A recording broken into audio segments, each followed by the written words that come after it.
4 de enero de 2023, estas son algunas de las noticias más importantes, las que nos comparte a esta hora nuestro jefe de información, Mario Toledo.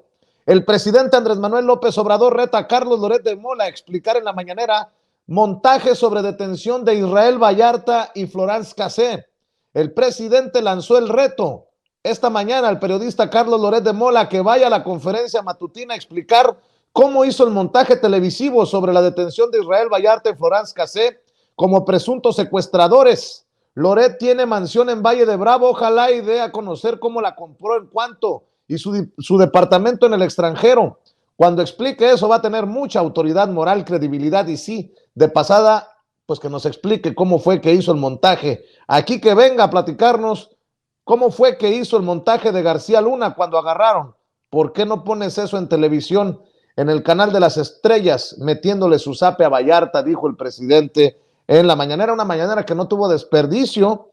Ha iniciado con todo el presidente Andrés Manuel López Obrador, con la espada desenvainada, porque también habló de Guillermo Sheridan, el peón de Enrique Krause, y dijo que el enojo de Sheridan es porque ya no recibe dinero del gobierno. Es la acusación que hace el presidente Andrés Manuel López Obrador. Lo dijo en la mañanera.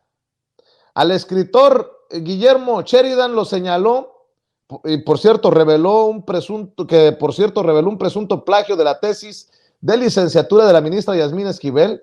Lo acusó de ser parte de la intelectualidad vinculada al conservadurismo y de ser alcahuetes de regímenes pasados, y que su enojo en contra de su administración es porque, señaló, ya no recibe dinero del gobierno. Acusó que Sheridan, junto con el historiador Enrique Krause, fundador de la revista Letras Libres, la cual era comprada casi en su totalidad por gobiernos anteriores. Su enojo, porque ellos son muy pragmáticos y les gusta mucho el dinero, lo que les molesta es que ya no reciben dinero del gobierno porque ya se habían acostumbrado, dijo el presidente. También dio a conocer en la mañanera el sentido de los votos de los ministros en la pasada elección para presidenta de la Suprema Corte de Justicia de la Nación.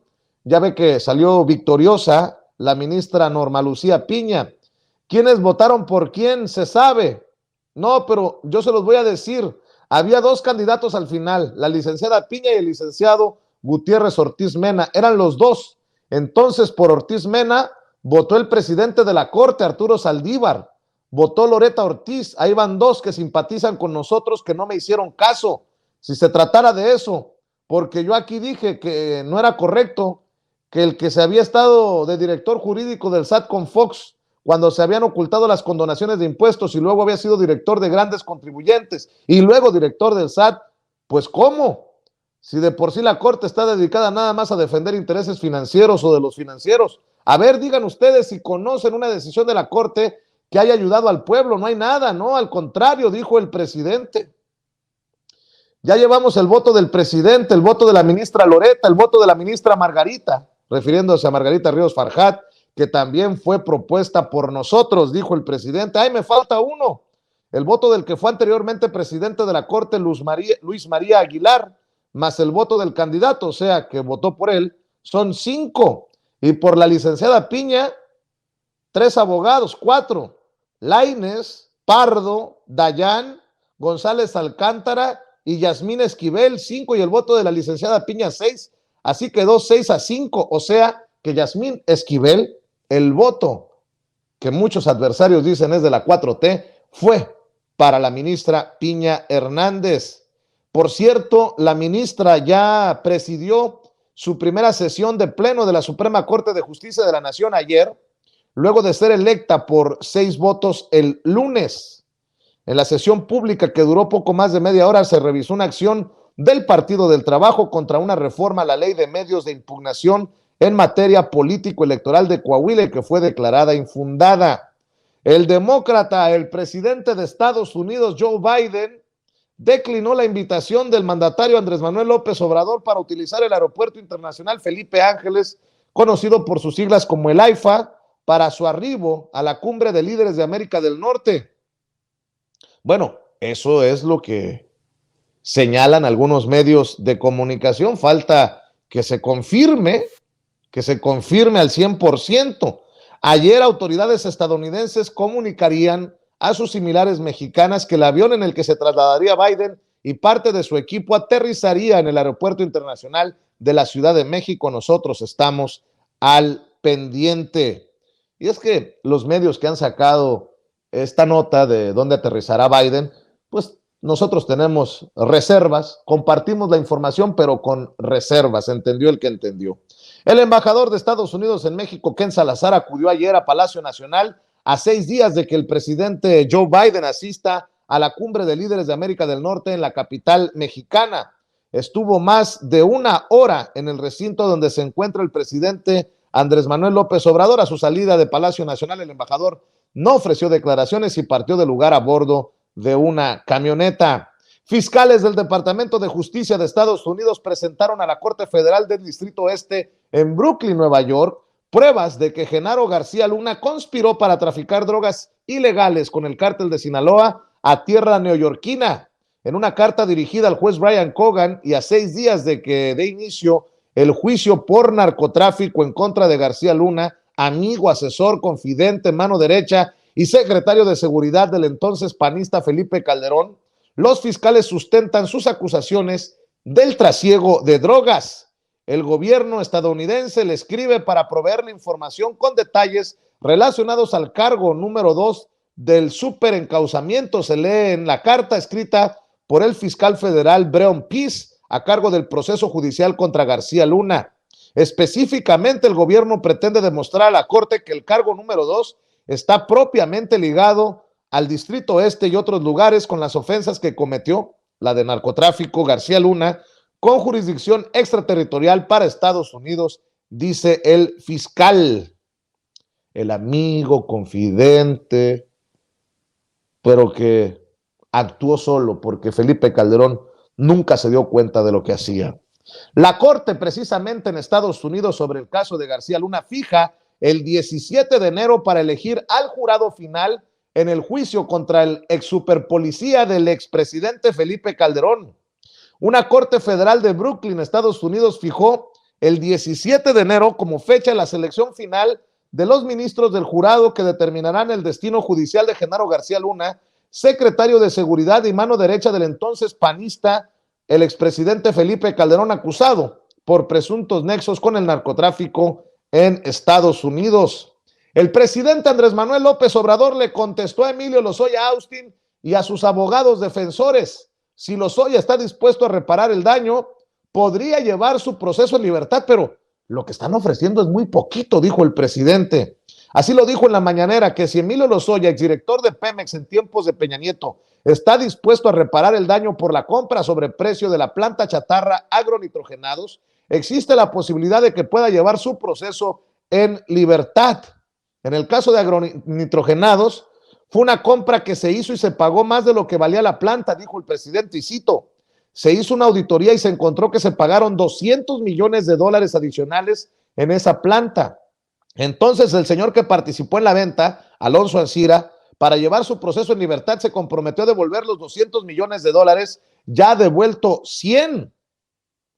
Y bueno, dijo que era muy poquito lo que estaba ofreciendo Emilio Lozoya. Fue cuestionado por los colegas en la mañanera sobre los $3.4 millones que ha ofrecido pagar Emilio Lozoya para reparar el daño por la adquisición de la planta chatarra. Y el presidente fue tajante. Es muy poquito. Y claro que es muy poquito. Si Alonso Ancira ya pagó 100 de los $200 millones que se comprometió para resarcir el daño, para regresarle al pueblo lo robado, ¿cómo le vamos a aceptar 3.4 millones a Lozoya? Es muy poquito, no. Eso lo ve el Ministerio Público y lo ve Pemex, pero no es esa la cantidad, dijo el presidente en la mañanera. Por cierto, seguimos con la información. La Fiscalía General de Justicia de la Ciudad de México informó de la detención de 2 exfuncionarios de la administración del perredista Miguel Ángel Mancera, que estuvieron relacionados con el espionaje que llevaba a cabo con funcionarios de alto nivel de la entonces Procuraduría y Secretaría de Gobierno de la capital.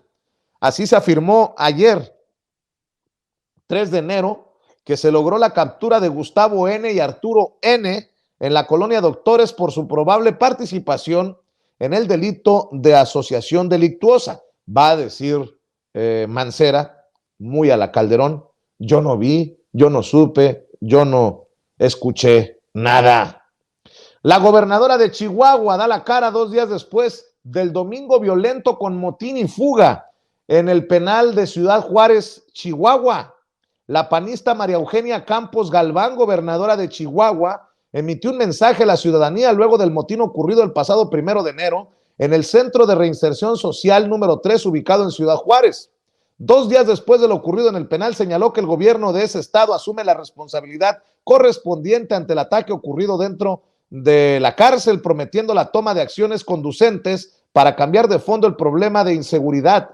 Cito: la violencia y particularmente la generada en los penales es un cáncer de años que afecta a todo el país y hoy estamos viviendo las consecuencias de la corrupción y la inacción de generaciones y administraciones del pasado reciente, dijo en un video emitido en sus redes sociales. ¿Será que se refiere al gobierno de Javier Corral, quien dejó la gubernatura a la llegada de Maru Campos? Voy a buscar a Javier Corral. Creo que es importante platicar con el panista o expanista, no sé si sigue en las filas del PAN, el exgobernador de Chihuahua. A ver si me contesta por ahí. Arriban 300 elementos del ejército para reforzar la seguridad tras motín. 300 elementos de las fuerzas especiales del ejército mexicano llegaron ayer a Ciudad Juárez, Chihuahua, luego del motín perpetrado hace 2 días en el Centro de Reinserción Social 3, que derivó en la fuga de 30 reos, así como la muerte de 10 celadores y 7 reclusos.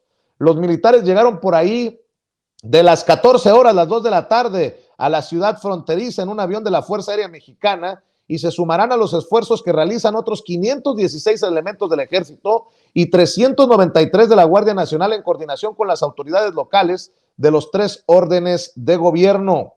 El Consulado General de Estados Unidos allá en Ciudad Juárez suspendió sus servicios públicos hasta el próximo aviso. Creo que hoy reabren las puertas ahí en el Consulado General de Estados Unidos en Ciudad Juárez, esto luego del motín del que le estoy informando, de donde se fugó Ernesto Alfredo Piñón, conocido como el Neto, líder del grupo criminal Los Mexicles. Alertó el consulado a su personal sobre disparos ocurridos en más de un lugar en Ciudad Juárez, por lo que pidió a sus empleados que se refugiaran. Ayer el consulado informó que los trámites y las citas se cancelaban, por lo que solicitaron a los interesados comunicarse para obtener una nueva fecha. Vaya cosa. Cae director de Cerezo. La Fiscalía investiga al personal de la prisión de Juárez por masacre y fuga de reos.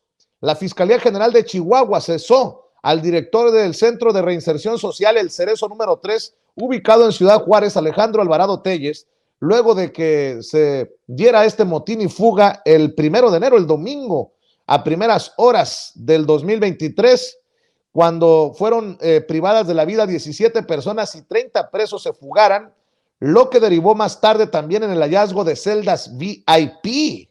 Válgame Dios. Por cierto que son 191 los internos de esta cárcel de Ciudad Juárez, Chihuahua, que fueron trasladados a diversos penales federales ubicados en diferentes partes del país, por seguridad, pues. Así lo confirmó la Fiscalía General de Chihuahua en relación con el traslado de personas privadas de la libertad que se encontraban en ese Cerezo, en donde se registró el motín y fuga masiva de reos y que dejó el triste saldo de 17 personas asesinadas. Uno de los reos prófugos, precisamente allí en Ciudad Juárez, fue captado en una cámara de seguridad intentando cruzar la línea fronteriza hacia Estados Unidos.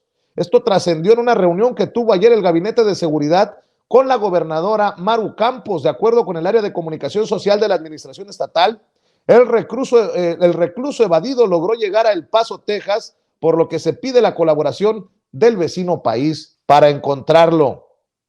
Ahí le va esta noticia. El Instituto Nacional Electoral, el INE, compró al menos 5,900 celulares a Radiomóvil Dipsa, o sea, Telcel, por un máximo de casi 30 millones de pesos. Los dispositivos con servicio de voz y datos serán utilizados en las elecciones de gobernador o gobernadora en el Estado de México y Coahuila para que, entre otros usos, en la jornada del próximo 4 de junio se transmitan en tiempo real los datos de las actas de resultados y éstas alimenten el conteo rápido e inicio del programa de resultados electorales preliminares, el PREP. Además, el INE probará que en lugar de que esos resultados se transmitan por llamada telefónica, ahora se hagan mediante aplicaciones electrónicas, las cuales serán desarrolladas por el órgano electoral. De acuerdo con el fallo de la licitación, el Instituto Nacional Electoral adjudica el contrato abierto para la partida única para el ejercicio fiscal 2023 al licitante Radiomóvil DIPSA, conforme al monto de presupuesto mínimo y máximo que incluye el IVA. En más noticias, subsidiaria minera de Altos Hornos de México recibe protección jurídica por bancarrota. La siderúrgica Altos Hornos de México dijo que su subsidiaria minera recibió protección de la justicia por bancarrota, lo que le permitirá suspender el pago de obligaciones luego de que su negocio se viera afectado por la cancelación de contratos con la eléctrica estatal Comisión Federal de Electricidad. Desde mediados de 2020, la firma alertó del impacto financiero que representaba para su unidad minera del norte la decisión de la Comisión Federal de Electricidad de dar por terminados los contratos de suministro de carbón para 2 de sus termoeléctricas en el norte del país. Ah, miren qué cabrones. Andan con esto del pago, porque Altos Hornos de México es propiedad de Alonso Ancira o es uno de los socios mayoritarios. Andamos esperando a que nos regresen al pueblo lo robado y todavía quieren seguir mamando, chupando de la ubre con contratos con el gobierno. No, pues que vayan. Me voy a portar bien. Ánimos de mexicanos por la economía personal se levantan. 37% de los mexicanos preguntados, encuestados, la ve buena según encuesta del periódico El Financiero. Un estudio de opinión del diario El Financiero señala que el estado de ánimo positivo entre la población acerca de su situación económica y financiera personal mejoró en los 2 últimos meses del año al pasar del 27 al 34% entre octubre y noviembre y a 37% en diciembre. Diciembre fue el primero y el único mes de 2022 en el que el optimismo sobre las finanzas personales superó al pesimismo, toda vez que este último registró el 33%, 4 puntos por debajo del estado de ánimo optimista. Malas noticias, entonces, para Claudio X González, don Mariano Esquetino y todos estos analistas, expertos. ¿Cómo se llama el que sale con Ciro Gómez Leiva? Páramo. Ya ve que pintan a veces que nos vaya a llevar la tiznada.